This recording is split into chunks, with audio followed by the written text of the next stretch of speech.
Techie Atul Subhash ಆತ್ಮಹತ್ಯೆ ಪ್ರಕರಣ ಭಾರಿ ಸಂಚಲನವನ್ನ ಸೃಷ್ಟಿಸಿತ್ತು. ಈ ಪ್ರಕರಣಕ್ಕೆ ಸಂಬಂಧಪಟ್ಟಂತೆ 3 ಆರೋಪಿಗಳನ್ನ ಬಂಧಿಸಲಾಗಿತ್ತು. ನಿನ್ನೆ ನ್ಯಾಯಾಲಯದಲ್ಲಿ 3 ಆರೋಪಿಗಳ ಜಾಮೀನು ಅರ್ಜಿ ವಿಚಾರಣೆ ಕೂಡ ನಡೆಸಿದೆ. ಹಾಗಾದ್ರೆ ನ್ಯಾಯಾಲಯದಲ್ಲಿ ಏನಾಯ್ತು? ಆ ಬಗೆಗಿನ ಕಂಪ್ಲೀಟ್ ಸ್ಟೋರಿ ನಿಮ್ಮ ಮುಂದೆ.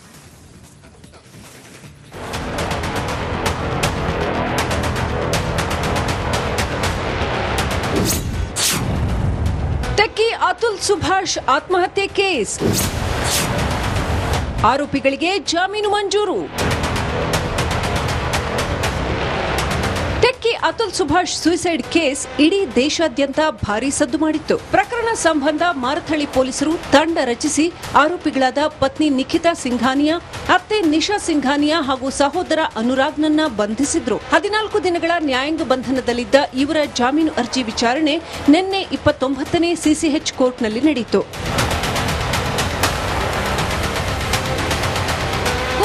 ಅತುಲ್ ಪರ ಎಸ್ಪಿಪಿ ವಾದ ಮಂಡಿಸಿದ್ರೆ, ಮತ್ತೊಂದೆಡೆ ಆರೋಪಿಗಳ ಪರ ವಕೀಲ ಭರತ್ ಕುಮಾರ್ ವಾದ ಮಂಡಿಸಿದ್ರು. ಈ ವೇಳೆ ಅತುಲ್ಗೆ ಸುಮಾರು 5 ವರ್ಷಗಳಿಂದ ಕಿರುಕುಳ ಕೊಟ್ಟಿದ್ದಾರೆ ಅಂತ ಎಸ್ಪಿಪಿ ವಾದ ಮಂಡಿಸಿದ್ರು. ಅಲ್ಲದೆ ಆರೋಪಿಗಳು ನಾಪತ್ತೆಯಾಗಿದ್ರು. ಹೀಗಾಗಿ ಇವರಿಗೆ ಜಾಮೀನು ನೀಡಿದ್ರೆ ಮತ್ತೆ ತಪ್ಪಿಸಿಕೊಳ್ಳುವ ಸಾಧ್ಯತೆ ಇದೆ ಅಂತ ವಾದಿಸಿದ್ರು. ಈ ಟೆಕ್ಕಿ ಯಾವುದು ವಿಡಿಯೋ ವೈರಲ್ ಆಗಿತ್ತು, ಅವ್ರು ತೀರ್ಕೊಂಡಿಯಾರಲ್ಲ, ಅದ್ರ ಮೇಲ್ಗಡೆ ಕೇಸ್ ಬೇಲ್ ಅಪ್ಲಿಕೇಶನ್ ಮೂವ್ ಮಾಡಿದ್ರು. ಸೆಷನ್ಸ್ ಕೋರ್ಟ್ ಅಲ್ಲಿ ಗ್ರಾಂಟ್ ಆಗಿದೆ ಬೇಲು. ಗ್ರೌಂಡ್ಸ್ ಆಫ್ ಅರೆಸ್ಟ್ ಮೇಲ್ಗಡೆ ಗ್ರಾಂಟ್ ಆಗಿರ್ಬೋದು ಅಂತ ಅನ್ಕೋತೀನಿ. ಎಲ್ಲರೂ ಅವ್ರ ಪ್ರಯತ್ನ ಮಾಡಿದ್ದಾರೆ. ನೋಡ್ಬೇಕು ಏನು ಆರ್ಡರ್ ಆಗಿದೆ ಅಂತ ಹೇಳ್ಬಿಟ್ಟು. ನಮ್ಗೆ ಇನ್ನೂ ಕಾಪಿ ಸಿಕ್ಕಿಲ್ಲ. Will look into that document and will ಹೇಳ್ಬೋದು. ಇನ್ನು ಅತುಲ್ ಸಾವಿಗೆ ಇವರು ಕಾರಣರಾಗಲ್ಲ, ಇವರು ಇದ್ದಿದ್ದು ಉತ್ತರ ಪ್ರದೇಶದಲ್ಲಿ ಹಾಗೂ ಇದು ಕೊಲೆಯಲ್ಲ ಆತ್ಮಹತ್ಯೆ ಅಂತ ಅತುಲ್ ತಾನಾಗಿಯೇ ವಿಡಿಯೋ ಮಾಡಿದ್ದಾನೆ. ಇದಕ್ಕೆ ಇವರು ಕಾರಣರಲ್ಲ ಅಂತ ಆರೋಪಿಗಳ ಪರ ವಕೀಲ ಭರತ್ ಕುಮಾರ್ ವಾದ ಮಂಡಿಸಿದ್ರು. ಸದ್ಯ ಆರೋಪಿಗಳಿಗೆ ನ್ಯಾಯಾಲಯ ಜಾಮೀನು ನೀಡಿದೆ. ಮುಂದೆ ಹೈಕೋರ್ಟ್ನಲ್ಲಿ ಈ ಬಗ್ಗೆ ಚರ್ಚಿಸಲು ಎಸ್ಪಿಪಿ ಸಿದ್ಧತೆ ನಡೆಸಿದ್ದಾರೆ. Bureau report, republic Kannada. Techie Atul Subhash ಆತ್ಮಹತ್ಯೆ ಪ್ರಕರಣ ಭಾರಿ ಸಂಚಲನವನ್ನ ಸೃಷ್ಟಿಸಿತ್ತು. ಈ ಪ್ರಕರಣಕ್ಕೆ ಸಂಬಂಧಪಟ್ಟಂತೆ 3 ಆರೋಪಿಗಳನ್ನ ಬಂಧಿಸಲಾಗಿತ್ತು. ನಿನ್ನೆ ನ್ಯಾಯಾಲಯದಲ್ಲಿ 3 ಆರೋಪಿಗಳ ಜಾಮೀನು ಅರ್ಜಿ ವಿಚಾರಣೆ ಕೂಡ ನಡೆಸಿದೆ. ಹಾಗಾದ್ರೆ ನ್ಯಾಯಾಲಯದಲ್ಲಿ ಏನಾಯ್ತು? ಆ ಬಗೆಗಿನ ಕಂಪ್ಲೀಟ್ ಸ್ಟೋರಿ ನಿಮ್ಮ ಮುಂದೆ.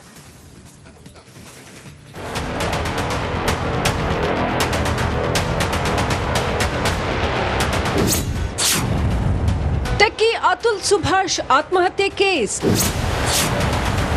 ಆರೋಪಿಗಳಿಗೆ ಜಾಮೀನು ಮಂಜೂರು. Techie Atul Subhash suicide case ಇಡೀ ದೇಶಾದ್ಯಂತ ಭಾರೀ ಸದ್ದು ಮಾಡಿತ್ತು. ಪ್ರಕರಣ ಸಂಬಂಧ ಮಾರಥಳಿ ಪೊಲೀಸರು ತಂಡ ರಚಿಸಿ ಆರೋಪಿಗಳಾದ ಪತ್ನಿ ನಿಖಿತಾ ಸಿಂಘಾನಿಯಾ, ಅತ್ತೆ ನಿಶಾ ಸಿಂಘಾನಿಯಾ ಹಾಗೂ ಸಹೋದರ ಅನುರಾಗ್ನನ್ನ ಬಂಧಿಸಿದ್ರು. 14 ದಿನಗಳ ನ್ಯಾಯಾಂಗ ಬಂಧನದಲ್ಲಿದ್ದ ಇವರ ಜಾಮೀನು ಅರ್ಜಿ ವಿಚಾರಣೆ ನಿನ್ನೆ 29ನೇ ಸಿಸಿಎಚ್ ಕೋರ್ಟ್ನಲ್ಲಿ ನಡೆಯಿತು.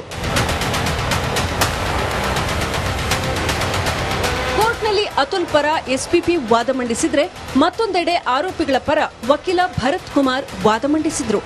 ಈ ವೇಳೆ ಅತುಲ್ಗೆ ಸುಮಾರು 5 ವರ್ಷಗಳಿಂದ ಕಿರುಕುಳ ಕೊಟ್ಟಿದ್ದಾರೆ ಅಂತ ಎಸ್ಪಿಪಿ ವಾದ ಮಂಡಿಸಿದ್ರು. ಅಲ್ಲದೆ ಆರೋಪಿಗಳು ನಾಪತ್ತೆಯಾಗಿದ್ರು. ಹೀಗಾಗಿ ಇವರಿಗೆ ಜಾಮೀನು ನೀಡಿದ್ರೆ ಮತ್ತೆ ತಪ್ಪಿಸಿಕೊಳ್ಳುವ ಸಾಧ್ಯತೆ ಇದೆ ಅಂತ ವಾದಿಸಿದ್ರು. ಈ ಟೆಕ್ಕಿ ಯಾವುದು ವಿಡಿಯೋ ವೈರಲ್ ಆಗಿತ್ತು, ಅವ್ರು ತೀರ್ಕೊಂಡಿಯಾರಲ್ಲ, ಅದ್ರ ಮೇಲ್ಗಡೆ ಕೇಸ್ ಬೇಲ್ ಅಪ್ಲಿಕೇಶನ್ ಮೂವ್ ಮಾಡಿದ್ರು. ಸೆಷನ್ಸ್ ಕೋರ್ಟ್ ಅಲ್ಲಿ ಗ್ರಾಂಟ್ ಆಗಿದೆ ಬೇಲು. ಗ್ರೌಂಡ್ಸ್ ಆಫ್ ಅರೆಸ್ಟ್ ಮೇಲ್ಗಡೆ ಗ್ರಾಂಟ್ ಆಗಿರ್ಬೋದು ಅಂತ ಅನ್ಕೋತೀನಿ. ಎಲ್ಲರೂ ಅವ್ರ ಪ್ರಯತ್ನ ಮಾಡಿದ್ದಾರೆ. ನೋಡ್ಬೇಕು ಏನು ಆರ್ಡರ್ ಆಗಿದೆ ಅಂತ ಹೇಳ್ಬಿಟ್ಟು. ನಮ್ಗೆ ಇನ್ನೂ ಕಾಪಿ ಸಿಕ್ಕಿಲ್ಲ. Will look into that document and will ಹೇಳ್ಬೋದು. ಇನ್ನು ಅತುಲ್ ಸಾವಿಗೆ ಇವರು ಕಾರಣರಾಗಲ್ಲ, ಇವರು ಇದ್ದಿದ್ದು ಉತ್ತರ ಪ್ರದೇಶದಲ್ಲಿ ಹಾಗೂ ಇದು ಕೊಲೆಯಲ್ಲ ಆತ್ಮಹತ್ಯೆ ಅಂತ ಅತುಲ್ ತಾನಾಗಿಯೇ ವಿಡಿಯೋ ಮಾಡಿದ್ದಾನೆ. ಇದಕ್ಕೆ ಇವರು ಕಾರಣರಲ್ಲ ಅಂತ ಆರೋಪಿಗಳ ಪರ ವಕೀಲ ಭರತ್ ಕುಮಾರ್ ವಾದ ಮಂಡಿಸಿದ್ರು. ಸದ್ಯ ಆರೋಪಿಗಳಿಗೆ ನ್ಯಾಯಾಲಯ ಜಾಮೀನು ನೀಡಿದೆ. ಮುಂದೆ ಹೈಕೋರ್ಟ್ನಲ್ಲಿ ಈ ಬಗ್ಗೆ ಚರ್ಚಿಸಲು ಎಸ್ಪಿಪಿ ಸಿದ್ಧತೆ ನಡೆಸಿದ್ದಾರೆ. Bureau report, republic Kannada. Techie Atul Subhash ಆತ್ಮಹತ್ಯೆ ಪ್ರಕರಣ ಭಾರಿ ಸಂಚಲನವನ್ನ ಸೃಷ್ಟಿಸಿತ್ತು. ಈ ಪ್ರಕರಣಕ್ಕೆ ಸಂಬಂಧಪಟ್ಟಂತೆ 3 ಆರೋಪಿಗಳನ್ನ ಬಂಧಿಸಲಾಗಿತ್ತು. ನಿನ್ನೆ ನ್ಯಾಯಾಲಯದಲ್ಲಿ 3 ಆರೋಪಿಗಳ ಜಾಮೀನು ಅರ್ಜಿ ವಿಚಾರಣೆ ಕೂಡ ನಡೆಸಿದೆ. ಹಾಗಾದ್ರೆ ನ್ಯಾಯಾಲಯದಲ್ಲಿ ಏನಾಯ್ತು? ಆ ಬಗೆಗಿನ ಕಂಪ್ಲೀಟ್ ಸ್ಟೋರಿ ನಿಮ್ಮ ಮುಂದೆ.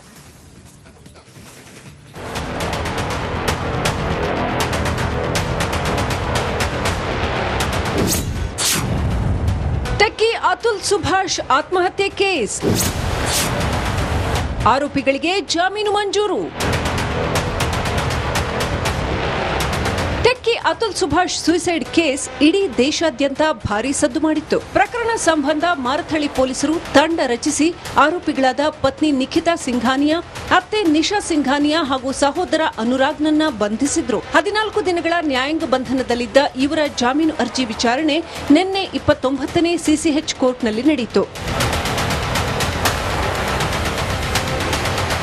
ಕೋರ್ಟ್ನಲ್ಲಿ ಅತುಲ್ ಪರ ಎಸ್ಪಿಪಿ ವಾದ ಮಂಡಿಸಿದ್ರೆ, ಮತ್ತೊಂದೆಡೆ ಆರೋಪಿಗಳ ಪರ ವಕೀಲ ಭರತ್ ಕುಮಾರ್ ವಾದ ಮಂಡಿಸಿದ್ರು.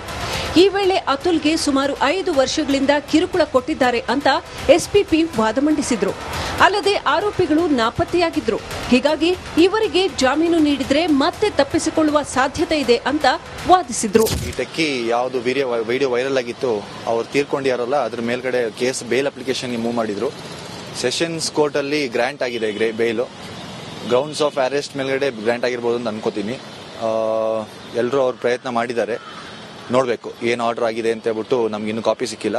Will look into that document and will ಹೇಳ್ಬೋದು. ಇನ್ನು ಅತುಲ್ ಸಾವಿಗೆ ಇವರು ಕಾರಣರಾಗಲ್ಲ, ಇವರು ಇದ್ದಿದ್ದು ಉತ್ತರ ಪ್ರದೇಶದಲ್ಲಿ ಹಾಗೂ ಇದು ಕೊಲೆಯಲ್ಲ ಆತ್ಮಹತ್ಯೆ ಅಂತ ಅತುಲ್ ತಾನಾಗಿಯೇ ವಿಡಿಯೋ ಮಾಡಿದ್ದಾನೆ. ಇದಕ್ಕೆ ಇವರು ಕಾರಣರಲ್ಲ ಅಂತ ಆರೋಪಿಗಳ ಪರ ವಕೀಲ ಭರತ್ ಕುಮಾರ್ ವಾದ ಮಂಡಿಸಿದ್ರು.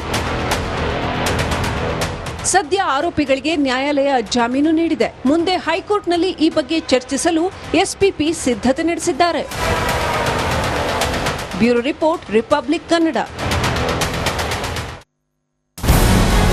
ನಮಸ್ಕಾರ, ಕರ್ನಾಟಕ ಪ್ರೈಮ್ ಟೈಮ್ಗೆ ಸ್ವಾಗತ. ನಾನು ಜಯಪ್ರಕಾಶ್ ಶೆಟ್ಟಿ. ಇಡೀ ಕರ್ನಾಡು ಇವತ್ತು ರೆಬೆಲ್ ಆಗಿ ನಿಂತಿದೆ. ಈ ಹಗರಣಗಳನ್ನು ಸದನದಲ್ಲಿ ಪ್ರಸ್ತಾಪ ಮಾಡಲು ಕೂಡ ಕಾಂಗ್ರೆಸ್ ಹಿಂದೇಟು ಹಾಕಿದ್ದೇಕೆ? ನಿಮ್ಗೆ ಸಂಬಳ ಅದಕ್ಕೆ, ನಿಮಗೆ ವಾಹನ ಅದಕ್ಕೆ, ನಿಮಗೆ ವೆಪನ್ ಅದಕ್ಕೆ, ನೀವು ಅದನ್ನು ಸೆರೆ ಹಿಡಬೇಕಾಗಿತ್ತು. ನೀವು ವಿದ್ಯುತ್ ಬರ ಇದೆ ಅಂತ ಹೇಳ್ತಾ ಇದ್ದೀರಿ, ಎಲ್ಲಿ ಬರ ಇದೆ ನೀವು ಹೇಳಬೇಕು. ಪಾಕಿಸ್ತಾನ್ ಆಕ್ಯುಪೈಡ್ ಕಾಶ್ಮೀರ್ ಅದು ಎಂದೆಂದಿಗೂ ನಮ್ಮದು. 40 ಮೆಷಿನ್ಗಳು ತಂದಿತ್ತು ನೋಟ್ ಎಣಿಸುವುದಕ್ಕೆ, ಅದೇ ಹಾಳಾಗಿದೆ. ಮಥುರಾದ ಗಲಾಟೆ ಇದೆಯಲ್ಲ, ಅದು ಸ್ಥಳೀಯವಾಗಿ ಕೂತು ಪರಿಹರಿಸಬಹುದಾದಂಥ ಕಾನೂನಿದೆ. ಗ್ಯಾರಂಟಿ ಯೋಜನೆಯಿಂದ ನಷ್ಟ ಆಗಿದೆ, ಲಾಭ ಆಗಿದೆ, ದಯವಿಟ್ಟು ಹೇಳಿ. Dawood Ibrahim most wanted criminal ಯಾವಾಗಾದ ಅಂದ್ರೆ ಇಲ್ಲಿ ತನಕ ಭಾರತ ದೇಶದಲ್ಲಿ ಓರ್ವ ದಲಿತ ಪ್ರಧಾನಿಯಾದಂಥ ಇತಿಹಾಸವೇ ಇಲ್ಲ. ರಿಪಬ್ಲಿಕ್ ವರ್ಲ್ಡ್ ಆಪ್ ಇದು ಕೇವಲ ಅಪ್ಲಿಕೇಶನ್ ಅಲ್ಲ, ಸಮಗ್ರ ಸುದ್ದಿಗಳ ಸಂಪರ್ಕ ಮಾರ್ಗಕ್ಕೆ ಕ್ರಾಂತಿಕಾರಿ ಬದಲಾವಣೆ. ರಿಪಬ್ಲಿಕ್ ವರ್ಲ್ಡ್ ಆಪ್ ಕೇವಲ ಸುದ್ದಿ ಅಪ್ಲಿಕೇಶನ್ ಅನ್ನ ಪರಿಚಯ ಮಾಡ್ತಾ ಇಲ್ಲ, ಬದಲಾಗಿ ಡಿಜಿಟಲ್ ಸುದ್ದಿ ಬಳಕೆಯ ಹೊಸ ಯುಗಕ್ಕೆ ನಾಂದಿ ಹಾಡ್ತಾ ಇದೆ. ಇದೊಂದು ಬ್ರೇಕಿಂಗ್ ನ್ಯೂಸ್, ಪ್ರಭಾವಶಾಲಿ ಕಾರ್ಯಕ್ರಮಗಳಿಗೆ ಗಟ್ಟಿಯಾದ ವೇದಿಕೆ. ರಿಪಬ್ಲಿಕ್ ವರ್ಲ್ಡ್ ಅಪ್ಲಿಕೇಶನ್ ಈಗ ಲೈವ್ ಆಗಿದೆ.